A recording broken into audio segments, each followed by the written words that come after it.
And we follow up our week-long, in-depth team coverage of the traffic stop that everyone continues to break down. It involves Dolphin star Tyreek Hill, who was in a hurry to get to his job for the Dolphins on Sunday. He got pulled over, and the police gave him a ticket, but it was obviously much more than that. Now, Hill has publicly spoken. I guess he's no longer doing the I'm a victim circuit. He's now talking at his normal media junket. Tyreek Hill publicly calling for the Miami-Dade Police Department to fire one of their officers involved in his detainment situation a few days ago, while saying he could have handled the situation better, meaning, the window could have been down. That did not stop Tyreek Hill from saying, quote, "He gotta go, man," is what he said during his news conference with the Miami media. He said, quote, "In that instance right there, like, not only did he treat me bad," Tyreek said, he said, what I'm saying, he also treated my teammates with disrespect. Okay. He says, there are not too many times that Cheetah says people got to go, but you gone. There you go. So let us discuss the question. Dolphins receiver Tyreek Hill saying that, he could have handled things better. However, he still wants the cop fired. Can you unravel this one? So I've got gas station, Russia, and flu shot. And we will combine all of these things together, and we will do the arithmetic. So first of all, the paradoxical nature of this is impressive, right? It is. Like, it's one of those things, it's like our friend Weedman Hippie, who calls the show from Miami, would say, you got to be joking, right? You got to be calling for the firing of the cop after it was Tyreek Hill who initiated the entire incident, right? The entire incident by driving over the speed limit and then refusing to roll down his window that was tinted, escalated the situation. And that whole disobeying police instructions that led to what happened. Now, that does not absolve the police officer, but for Tyreek Hill to come out and say, this guy's got to be fired. Tyreek, it turns out, I didn't know he had this. I just learned it. Apparently he's got a gas station. He runs a gas station, and he's fueled by extra gallons of chutzpah. He loves the chutzpah. Like, go the extra mile, Tyreek Hill. So let's do some MALLER math. Tyreek Hill has made over $94 million playing pro football.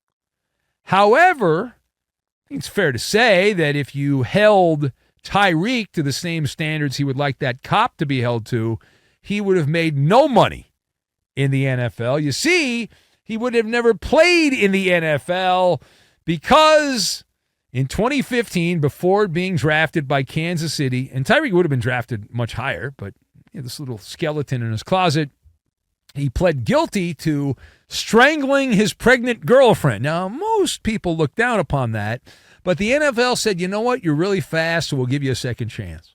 We'll give you a second chance, Tyreek.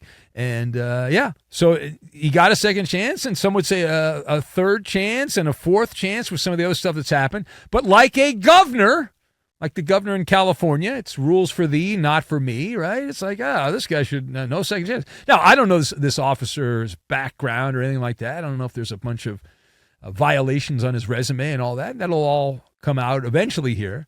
But for this particular incident, for Tyreek to say, no, I gotta go,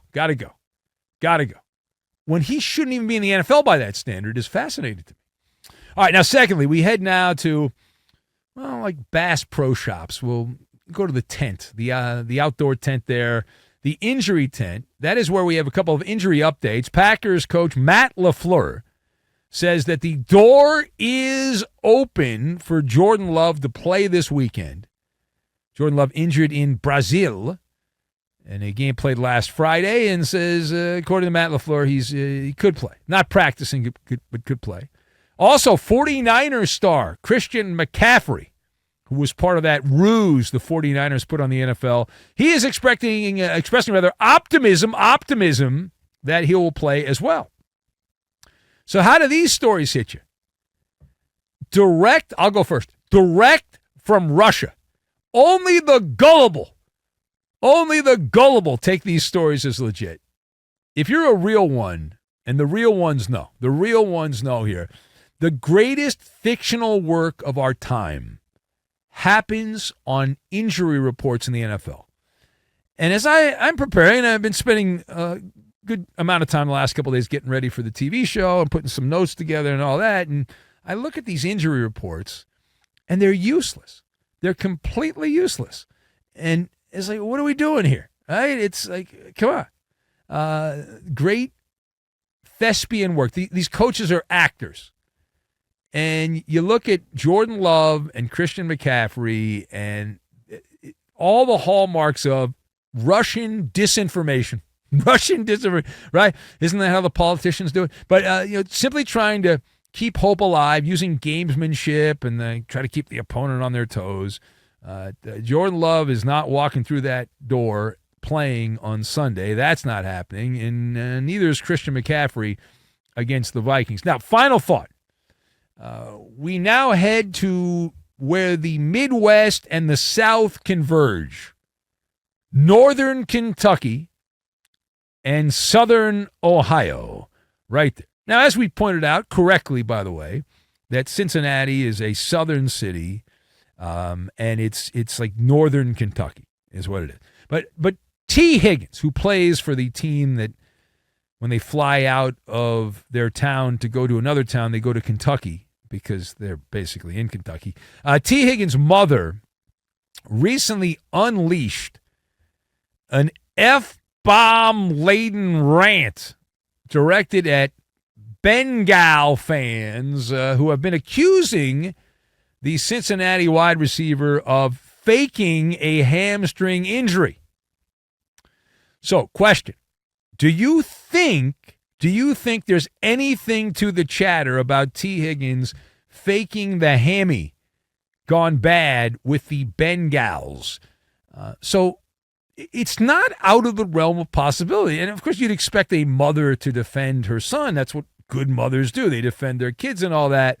But I flash back to the catchphrase of a comedian back in the day. There's this guy used to be named Arsenio Hall. Still around, I think.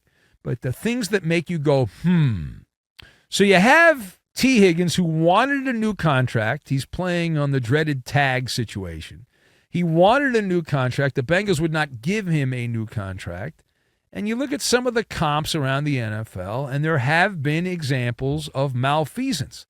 There have been examples of people that have chosen to stick it to the man. Is it true that T. Higgins needs a flu shot? Right? That T. Higgins, he would not be the first player to be grumbling about a contract and then turn to the blue flu. Right? An employee goes absence. The pretext is, hey, I'm not doing that well. I'm under the under the weather. But Mama Higgins, in this particular story, Mama Higgins claimed her son can, quote, give 2 Fs about what you all say or think. That's her quote, not mine.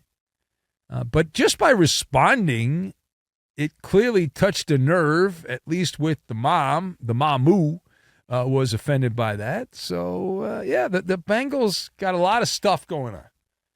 And the main reason given for the Patriots being able to upset the Bengals on Sunday was not so much any kind of new innovation Gerard Mayo had for the Patriots. It was the lack of focus, the laissez-faire approach by the Bengals as a team from soup to nuts, and that they just weren't into it, and there's a lot going on, and Jamar Chase is upset with his contract, and T. Higgins he didn't even play in the game. You got all kinds of weird stuff going on with God knows what's going on with the hair of Burrow, and then he plays worse than his hair looks. I mean, there's a lot of stuff going on there with the Bengals. All right.